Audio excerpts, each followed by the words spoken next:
starting up, and there is an upcoming middle school throwback dance on March 29th. And next month, the Spanish Club is planning on going to the Metropolitan Museum. And in National Honor Society, we recently just went to the primary school dressed as superheroes and read books to the children for Read Across America Day. And they really loved it and the activities that we gave to them. And they even gave us back thank you cards and notes, and it was really cute. For the Business, Engineering, and Law and Justice Academies, they went on a field trip to Fedway Associates, and it was really successful. And it was a really good cross-curricular activity for them. And we also have the Teachers Academy students that are working very hard in the elementary school by teaching in second grade classes and using various skills that they'll carry on in their future careers.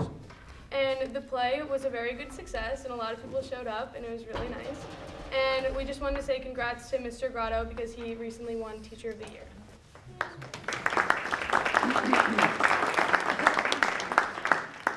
For New Egypt Middle School, spring sports just began the first week of March, and they have Naviance lessons that are happening in all grades.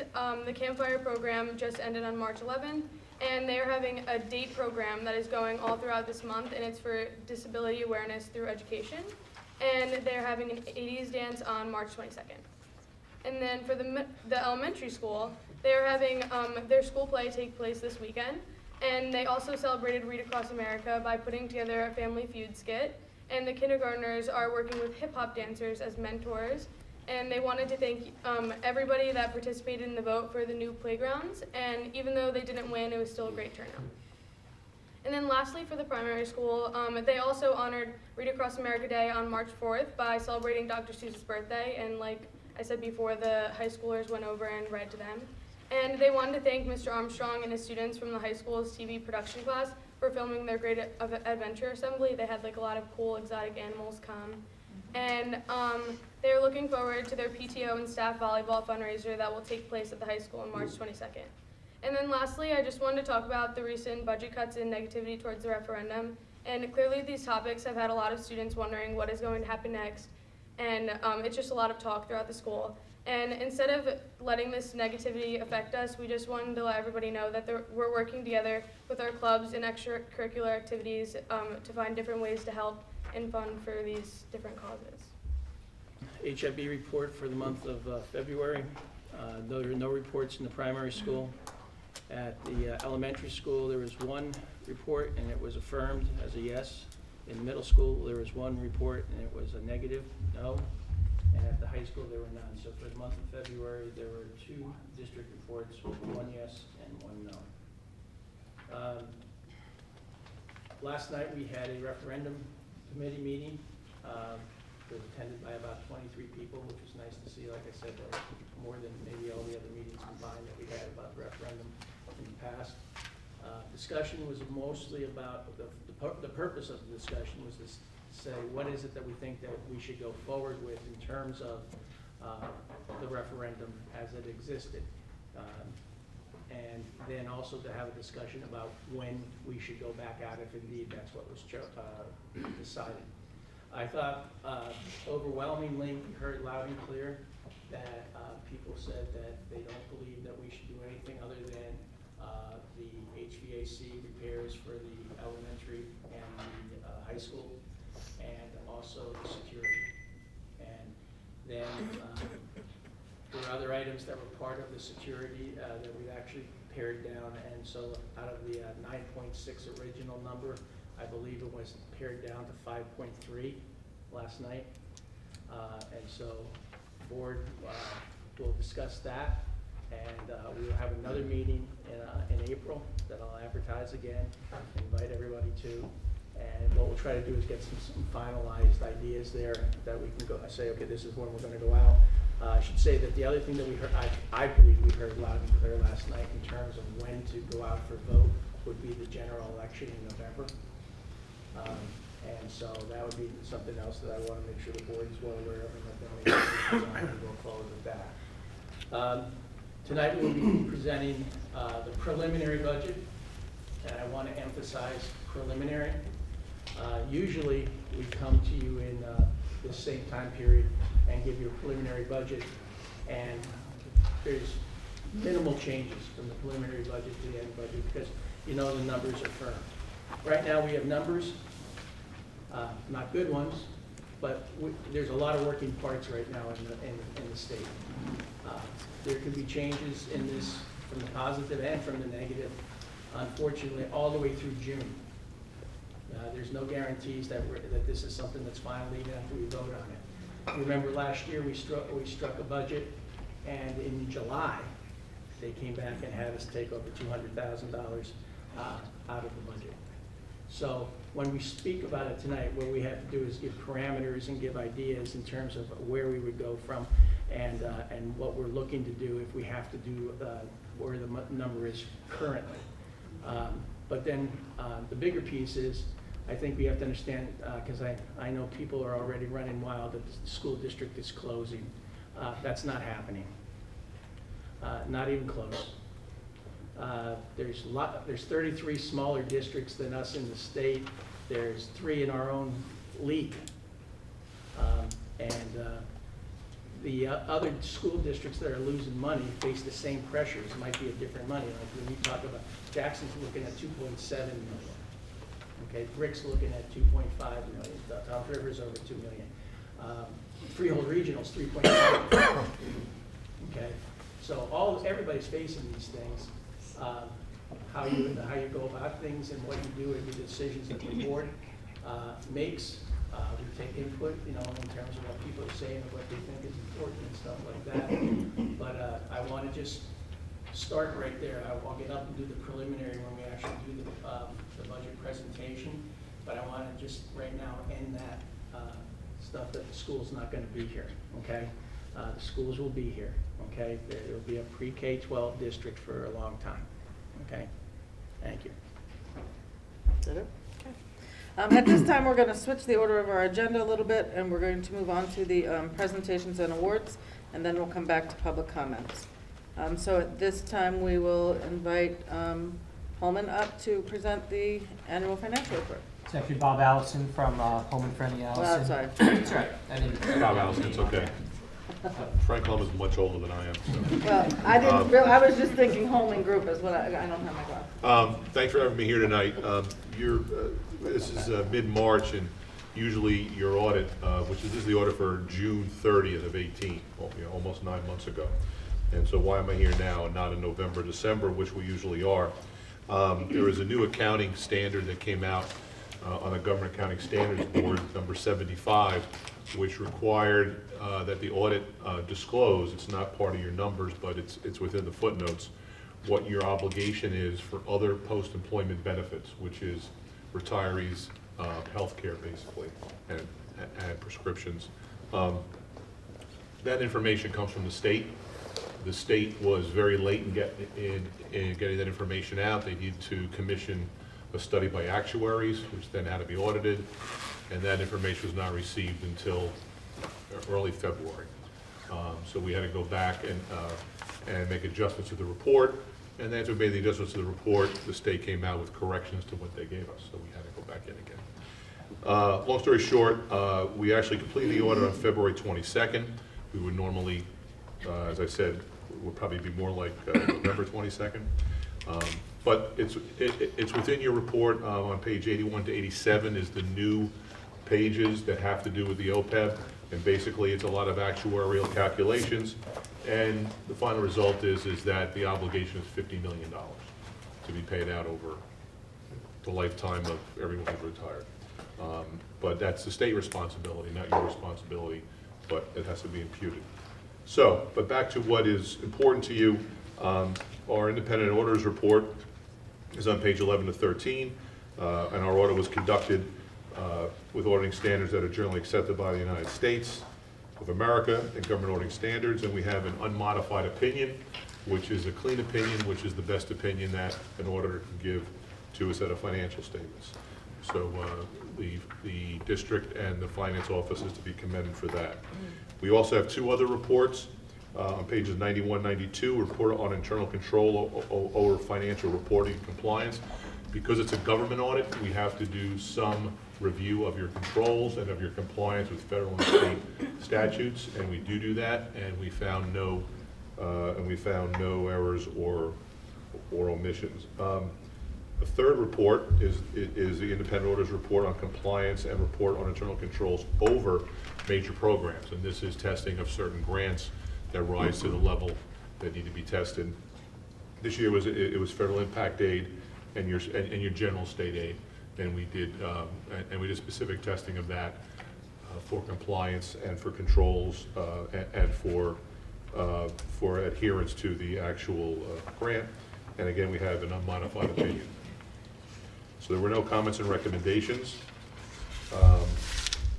Your surplus, and after hearing the superintendent about the aid, which is not good news, but I think you're all aware, and Sean and I discussed it, over the past 2 years, your surplus has really been cut in half. About 2 years ago, it was, I would say, like at the end of 16, it was at $4 million, and now at the end of 18, it's $2 million. So I know you're very well aware of that, and I'm sure I have some plans for that, but it's something just to keep in mind. You have certain reserves for impact aid and a little bit of capital reserve. And that's it. So overall, it's a good audit. Any questions? I'll take them. Okay, now we will move on to the preliminary budget presentation. Mr. North and Mr. Gavis.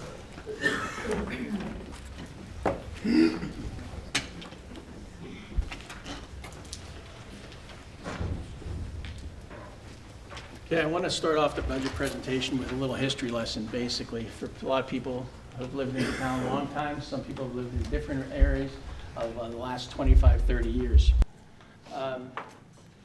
This school was built as a middle school. Last night I talked about it, and some people didn't realize that. This was a middle school when it was built in 1995 because the town had grown and they no longer fit into the elementary building. When they built this school, they built a really good sized auditorium for a middle school and a pretty good sized gym for a middle school. Because the board members at that time had the foresight to say, if we ever want to go to a high school on a K-12 system, we have a building that we could possibly move into, because back then, and as it still exists, middle schools are cheaper to build than high schools for the most part. And little did people realize, in a short period of time of about 3 years, they were going out to build a new middle school, because they were indeed removing our kids out of Allentown to come here. Now, why did they want to get out us to get out of Allentown? Well, there were 3 basic factors. One is that they wanted our kids to have a better chance in terms of opportunities for themselves. And the structure of the school at Allentown at that time, our kids were kind of at the bottom feeders. Secondly, was they wanted our kids to have more opportunities. Okay, so they wanted a school where our kids could do all the things that they didn't believe they were getting a chance to do. And the third thing was they wanted to build it right here. They wanted to have it in town. They wanted to have it where everybody had grown up and they went to their local school. Over the next 12 years, because the school opened in 99, 2000 with 1 class. And then every year we added a class. The first graduating class is 2003. And over the next 12 years, our school kept growing, okay? We reached a high of enrollment, I believe, in the 11-12 school year or 10-11 school year, with about 1,850 kids. We had classes of 150 in the high school. That was the highest ever. 156, I think, was actually the number. That was the highest. Since then, there's been a decline in enrollment, okay? And people are saying, why, okay? Well, there's a couple factors that I think you have to understand why, because in a small district, it's pretty natural to have happen. First and foremost, we have 525 kids that is the difference between then and now. Okay? So, where are they? Right now we have 46 kids that are aid in lieu. That means they're going to some other school district at a different level, whatever it might be, and we're paying parents for the busing transportation. So there's 46 kids we can count on. Last month's little newspaper, our flyer that gives us a little real estate update, said there were 43 houses that were for sale. Now, if you do somebody told me 2.5 kids, I thought it was only 2 right now. But if it's 2 kids times the 43, there's 86 more kids, okay? So now you're up to 126. So the 525 minus the 126, where's 400 kids? Well, they're all working right now. We're off in the military or having families or doing something, because they were the kids who populated the school all the way through. But what happened? Well, those kids that all went through in families of 2s and 3s most often, their parents still live here in that same house with nobody there except them. And there's a lot of reasons for that. They love the town. They love the taxes. They love the neighbors. They love their friends that they've made. Everything like that. So when people say, why? Where'd they go? Well, it was because we have a gray out, it's called. We have a lot of people who really love their town and haven't moved on. Now, what happens in small towns is, and I can speak to this because it's mostly my friends, and a lot of them that I know at the same age. We're, somewhere between 55 and 65, and everybody's waiting to see when they're going to retire and what are they going to do. Because when those houses come over, guess what they get filled with? Families that have 2 and 3 kids again that are little, and you start filling the houses back up again and all over again. We know there's at least capabilities of almost 400 that are missing. So when people panic on this kind of thing, I told this story last night, so the ones who heard it, I'm sorry, but I've lived it. I grew up in a small town called Denellen up in Middlesex County. It's a square mile, had 8,000 people in it. The only difference between here and there, the 8,000, I could look in my neighbor's window and see what they were eating, okay? That's how close the houses were, and they were all the big ones with the porches and everything like that. I graduated high school in 1975. We had 110, 108 kids in my graduating class. Those of you that know Jay Corby and Rick DeMarco, they graduated Denellen High School in 1995. I coached them, and I taught them. They had 48 kids in their graduating class in 1995. I was the basketball coach. I started 4 seniors that year. We had a very good team. 10% of the senior class played basketball. So that pattern is what happens. Move forward, 2018, 19. Guess how many the kids? There's over 100 kids in a class now in Denellen again, anywhere from 90 to 105. Same process, same model. So I want to first put at ease people's idea of what's going on, and it's pretty normal in small towns. It's pretty normal in big towns. Tom's River is down 1,300 kids after Sandy. But when you had 17,000, you don't see it the same way. But they still affects schools being, how are you going to move schools around and everything like that.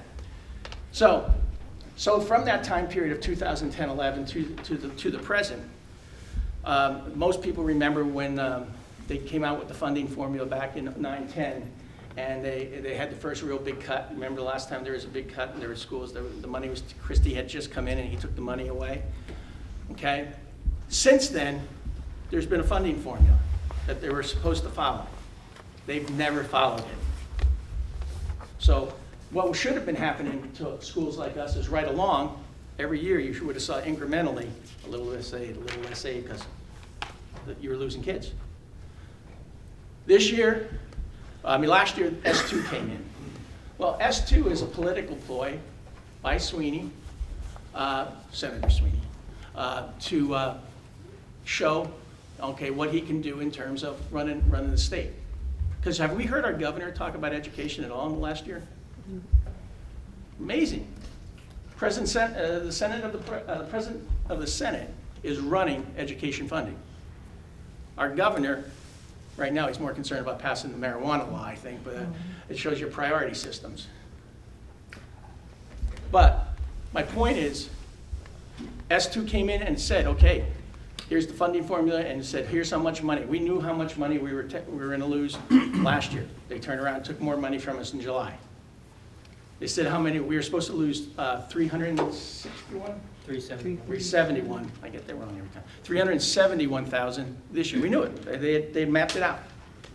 They took more away because what did they do? They funded the formula now with the numbers that actually exist. Okay, that's where the big difference all of a sudden hit. Now, what's that mean to us? Well, it means a lot of uncomfortableness because right now we're faced with having to find put a budget together that, again, I told you there's a lot of working parts that we have to say, okay, how do we do this? I give Mr. Gately a lot of credit, Sean a lot of credit, because what we did was from day one, and he kind of predicted the whole funding formula the way it was, that we were going to lose a lot more than they said. So we had scenarios for 371, we had scenarios for 700, 600, and we had a scenario for $1 million. Because that was where we knew it could possibly fall.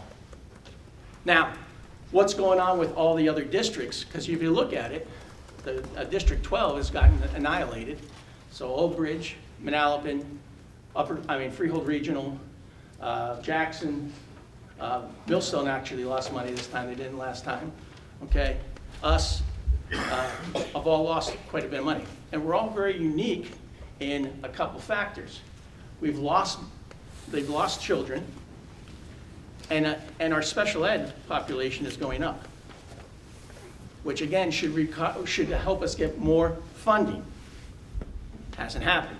Now that's something that they're looking at. When I say a lot of moving parts, Sean and I went to a meeting on Friday in the state where we heard them actively talk about, well, we're looking at different ways that we can't paint everybody with the same broad brush, which is what they did for in the first years. Here it is, everybody's same formula, here it is. But they're realizing this isn't gonna work. This is not, they can't decimate suburbia in big districts and in small districts all throughout the state. Because the original number was 172. This year, it's up to 200 lost money. So that's a lot of people that are going to start saying, well, how are we supposed to do this? So we come up with the scenarios. None of them are good, okay? I don't care if it was 300,000, I don't care if it was 600,000, I don't care if it's $1 million. None of them are good because you're talking about having to change what people are used to. And if there's one thing I've learned in my 40 years almost now of education, people don't like change. Towns don't like change. Teachers don't like change. Parents don't like change. Probably the most flexible and honestly the best about it are the kids. They do things pretty well with change. They handle things pretty well. But that's what we're faced with. When we put what we were going to present today will be broad ideas yet. We're not in specifics at all yet. We're going to talk about how do you get to that number based on different areas that we could look at. Because this doesn't have to be finalized for the county till May 14th. Okay? And like I said, I believe there's going to be other things working, whether we get money or not. There's going to be other mechanisms going there, but I'll guarantee that won't be until June because they don't have to pass the state budget to June 30th. So you're going to see things moving because it's a political nightmare right now. It's a bombshell for different areas and everything like that. So when you look at this, I want to just assure people, number one, we're looking at every possible thing. There's no good options when we're talking about this. We're very conscious of trying to make sure that people get a fair shake and we keep the programs. The one thing we have that helps us immensely, we have a strategic plan. Because we have a strategic plan, I can follow an outline and say, these are things people said are important, okay? These are things we want to make sure that we continue to provide for our kids and do for our children. So that was going to be what the basis is always that we're going to make decisions on. We will have another meeting in April where this will be discussed again. We may have another meeting in between if anything ever happens, but there's another meeting in May. I encourage you, if you have questions, please email us or call me. Fake news to me right now is a greater problem in our country than anything else, because you don't know what to believe. And we have a lot of people who write things on Facebook, on social media, that have no validity whatsoever. None. And the sooner everybody becomes, because what we're doing, when people talk about what's our major role, with kids with technology, is to teach them to use it wisely and properly. To be able to filter out what's real, what's not. Where do I go find real answers? Okay? You have to come to us if you have a question. If there's something there. We'll have a lot of information up on the website in terms of what's going on. I'm going to ask you tonight, if you, last night I gave out, there's packets back there to write your assemblymen, write your state senators, and complain. See, because what we should be doing right now, than worrying about what school's going to close or where am I going to send my kids right now, and I know those are real things for parents, but what we should be doing is saying, you're not taking our school away. Mm-hmm. You're not taking our school away. This is our hometown school. Everywhere else that I've seen this going on, they say, no, this is our town. You're not touching our town. Well, that's what we have to have here, okay? And if people all speak up, then there's a louder voice, okay? And we have to get people to realize that. I have all the information back there for you to, there's even sample letters that you can just cut and paste and put in and send it out to everybody. But I want you to understand that it's not pretty, but it's not something that's final either, because it's still a work in progress. And I think it's very, very important that when we do this with the idea of what's best for our kids here. And I'll stand by, this is the 20th year of the high school. And I will stand by the fact that the kids who have gone through this school have been very, very fortunate. Kids who have gone through all our schools. Because when you talk about the high school is always the finality and it sounds like everything. But if there's nothing behind it, it doesn't work. So the elementary school, the middle school, and the high school, our kids have benefited from in this town immensely. Compared especially to what was going on prior to 1999. Okay? And like again, if anybody wants any information about it, wants to talk to me about it, I'm here. I encourage you, make sure you talk to me, call me, email Sean, anything you have to do, but get the right information before you go out there and start saying things or believing things that may not be true, okay? Thanks. Thanks for coming out. It's brief. We'll get through the presentation quickly, and then open it up to questions, comments. So, as Mr. North said, we made a number of budget assumptions when we were drafting the budget. The first foremost was we used almost $1 million as a potential state aid reduction. So, you know, that's part of the reason why we're able to have this approve the budget tonight, and not wait another week, because it is due next week. So we were prepared to come up with a preliminary budget. We are using $294,000 or almost $300,000 of bank cap, and that's the statutory authority to exceed the 2% property tax cap. 168 we generated from 2017-18, and 126,000 from 18-19. And we also have a continued enrollment decline, which is going to last for a number of years still. We are still graduating more students every year than are enrolling in kindergarten. So that trend will continue, which will have a negative effect on that state aid reduction. We use $600,000 for state funding formula per pupil aid that we lost. We didn't quite lose that much, but the 371 is basically a fixed number it's a calculated number. So we can tell you what that number is going to be for the next 6 years. The $600,000 is not. So key dates in this whole budgetary process, as Mr. North said, this is a process. This isn't tonight. This is the submission of a budget to the county. The county approves the budget. They allow you to publish that budget, but it is by no means a final budget. We are allowed to make revisions to the budget. The county will have to approve a final budget, but there's very little oversight in terms of what, there's no formal approval process after that. So we got state aid just last Thursday. Here we are less than a week later, March 13th. We have our public meeting. We're going to adopt our preliminary budget. The 20th is actually the deadline to adopt the preliminary budget. April 10th, we have another board meeting. I'm sure we'll have another presentation. We'll have another discussion about where we are. Because again, this is an ongoing process. April 24th is the earliest date for a public hearing.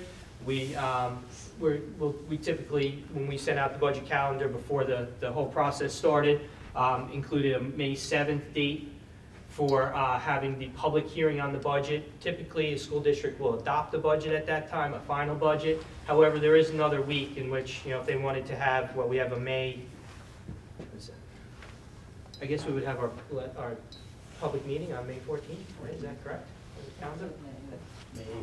May 8th, right? Yeah, okay. All right, so we're right around each other. So there's time, because the numbers aren't good. This is just comparing like districts and where we are with in terms of per pupil spending. As you can see across the way, we're 31 out of 49, then 35 out of 50, because it's regular K through 12 operating type, 0 to 1,800 students. This is the states, how they break down the reporting of districts and district spending. So we went from 31 of 49 to 35 of 50 to 35 of 50. So we're pretty consistent of being somewhere in the middle there. You can see on there we have the number one, Denellen, on their budget rank from 2017-18, $12,000 per pupil. We're 17,133. The highest, I don't have it on there actually, is Park Ridge. They're in the graph. I guess I missed them on the bottom part. $21,600 per student. They're 50 out of 50 on that. So what does it look like? So here's our this is the breakdown of our revenues year over year. 2018-19, that included a $231,000 reduction in state aid. Again, that we had to do after we adopted our final budget last May. We had to do that over the summer, but that number reflects that. So you can see the tax levy increase is $522,000. The 2% plus the $294,000 in bank cap, that gets you to the $522,000. There'll be additional slides on what that looks like overall. Miscellaneous revenue, basically the big drop there is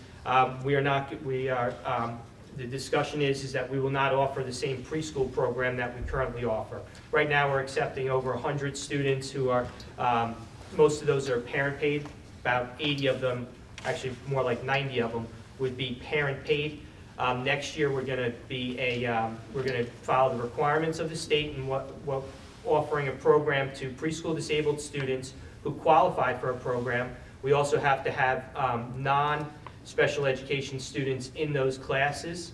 So those will be the tuition paying students. So that number is going to drop down to, we're looking at maybe 30 students next year, and not all of those will be full-time. So that's the big drop in miscellaneous revenue year over year. Again, that was a budget number, that $400,000. We're going to exceed that this year, not by a wide margin, but we are going to exceed that. Again, this is not actual because again, it's 18-19, it's ongoing. So these comparisons are not fixed, so to say. State aid, there's the big number, $804,862. Hopefully that changes between now and the end of when we have to adopt the budgets. We don't know what's going to happen, but that's the preliminary number that we've been given. Typically, in years past, that was the final number. Last year is the first time I can ever remember that the state then came out and said, unless they were giving you a few more dollars, there have been a couple of years where they gave you a few more dollars, nothing to write home about. But usually, once you got your budget number, it was set, and that's what you worked off of. Again, last year was the first year that they came out with these cuts well after we were given our budget number in March. Fund balance appropriated, you can see there's a dramatic decline. You heard the auditor speak tonight. This Board of Ed has been aware of, we've had a large fund balance. I'm going to go into some detail about how we acquired that fund balance. But the board has been cognizant of the fact that it was unsustainable to keep appropriating $840,000, so we're down to $300,000. Also go into a little bit more detail there. And then finally, the federal revenue is flat year over year. That's our impact aid funding, so we're budgeting that to be consistent. State aid, there's just your graph. Big drop off the cliff. So you can see we're all the way back down to the 2010-2011 number, but as Mr. North said, we have 500 less students here. We've realistically lost almost a third of the student population from the high point. Okay, so here's our fund balance numbers. These are our reserves that we were talking about. The auditor brought up that we have had a drastic decline in those numbers. No doubt about it. We use that to fund one-time projects. So it's not we were partially funding our regular operating budget, but we were also funding we were making investments. We have Chromebook. One-to-one computers for all the high school students that we paid over a lease. So we were putting that money to good use in our annual budget. We also did some capital work that money went to. So again, it's unsustainable, but it just gives you the year over year. So we're projected to finish this school year with a fund balance of $1.2 million, which on a budget our size is a very significant amount of money. The state wants you to have a 2% cap, so we're far exceeding that, but it is problematic going forward, no doubt. So here's our projected fund balance. So how have we addressed that this year? We are projecting that we're going to use no more than what we generate in our current operating year. So we're projecting $300,000. I think that's a very conservative number. I would think at this point we'll probably exceed it. But it doesn't take much to bite into that number. A student's placement changes in an out-of-district placement, tuition-wise, unforeseen things that can eat into that number very easily. But this is where we are. We're confident. We're not looking to really change that number. But there is some room there. But we are looking to maintain that safe fund balance because we see the handwriting on the wall from the state that we're gonna be losing additional state aid in future years. So is this going to be used to mitigate that? We don't know. How do we really get to the fund balance number? The reason being is if you look at the years in parentheses, you can see that going back to 2009, and then you'll start seeing 15, 16, 15, 16, 15, 16. There were 4 years there. Then 16, 17, 2 years there. What happened was we were not being funded on a regular basis for our impact aid money. The federal government then made the decision that the Department of Ed that they were no longer going to hold districts' impact aid money. They were actually going to pay them the money that they were owed. So we got a lot of money in a relatively short period of time that boosted up the fund balance number. That impact aid number went into a reserve account, but we're no longer generating that. As you can see, in the 2017 year, we've already been paid. That's the full amount we got. We're not going to get any additional funding. The other thing to see on this as well is that 2017 year, $979,000 is $50,000 less than the $1,025,000 in 2009, so federal funding hasn't kept pace either. And if you went back the year before that, I think it was $1,063,000, so almost $100,000 less than what we had gotten. So here's the breakdown of the major categories in the budget and what it looks like year over year. So basically, of course, instruction is going to be the hardest hit. It's going to be personnel. Between personnel and benefits, right there, you can see that it's over $600,000. Again, support services, it just gives you a breakdown of what goes into those categories. Small reduction in operations, to be honest with you. We don't spend a lot of money annually on our capital. So I think we do a very good job of maintaining our buildings. I don't want to necessarily call it a fixed cost, but we do have a really good understanding of what costs are going to be. The only big issue is that we do have an aging infrastructure. There may be the need to fix more things that are no longer working. That was part of the reason why we went out for a referendum, but we still budgeted a decrease there. Administration, we have a slight decrease there. Just to be known, we do have one administrator who is retiring at the end of the year. That position is going unfilled. It doesn't come out of that administration line. It actually comes out of the support services line. It's just the way the state makes us break down the expenditures. Transportation, small decrease. To be honest with you, student activities, it's just been an ongoing discussion. We really haven't gotten to the student activities part of our budget. We've been so concerned with all the large areas of the budget where we're actually going to meet that $804,000 reduction. But we already have numbers from the supervisor of athletics that number is going to come down. So I don't want everybody to just sit here and say, oh, you cut everything but athletics. Trust me, the athletics and the co-curriculars will be reduced. Capital, year over year, we do see a reduction there. And finally, the tuition is the tuition we pay to educate students that we can't house here. We have to send them to a placement because we don't have the program, the resources to meet their educational needs. Part of that is offset by grant money. So the state will only allow us to budget 85% of certain grant money. So there's a good opportunity that could be different year over year. This is just our general operating budget. We do have a special revenue fund. I have a slide on that, and I'll explain that a little bit more. So if you want to just keep that tuition line in the back of your head, we'll get to that.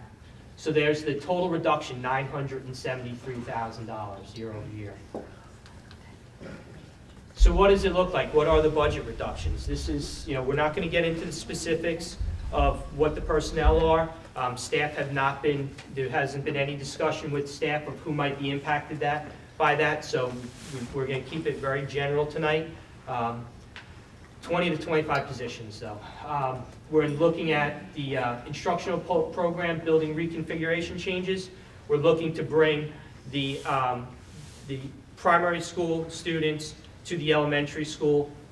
Again, it's only going to be approximately 20 to 30 students because we're not going to have the same breadth of a preschool program year over year.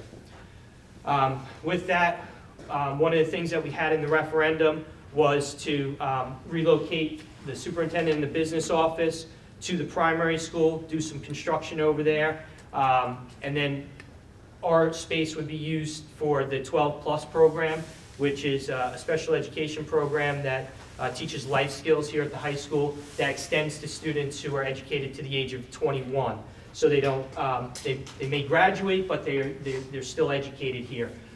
We do have a nominal amount of, in the capital project, about $12,000 to do some minor reconfiguration in that room in order to accommodate the students there. But it isn't what was in the referendum in terms of there'll be no construction over at the primary school, so I just want to be clear with that. And again, it'll be very limited in terms of what we'll be doing here in order to make that space. So it wasn't the breadth of what was presented in the referendum. Back to the special revenue fund, if you look at the line IDEA, the state requires that we budget at 85% of current year funding. So with that reduction, 65 of that $110,000 of the tuition could possibly be right there. So we don't get those numbers until the end of this school year. We'll get them typically June. We approve the grant in July, so we don't know what those numbers are going to look like. Again, the local grants, we budget is zero. It's common budgeting practice. We don't anticipate, not to say that we won't get grants. I see people in the audience who write the grants, so I'm sure there'll be. I know they've submitted grants. I'm sure we'll win a couple because we do every year. So, and then the ESSA grant, again, that's federal money. We're told to budget it at 85%. The debt service, this is when we were going out for the referendum. Here's the numbers. This is how it applies to the budget. That $1 million was a real number. The tax levy is going from $1 million, almost 6, to under $600,000. We no longer have $1 million in principal and interest payments year over year. State aid, we were getting state aid on that $1 million in principal and interest. Since that's paid off, the state aid is 0. That's the reduction. So you can see the total revenue is almost $1.9 million, but the reality is it's the $1 million for the what's going to be left in the tax levy.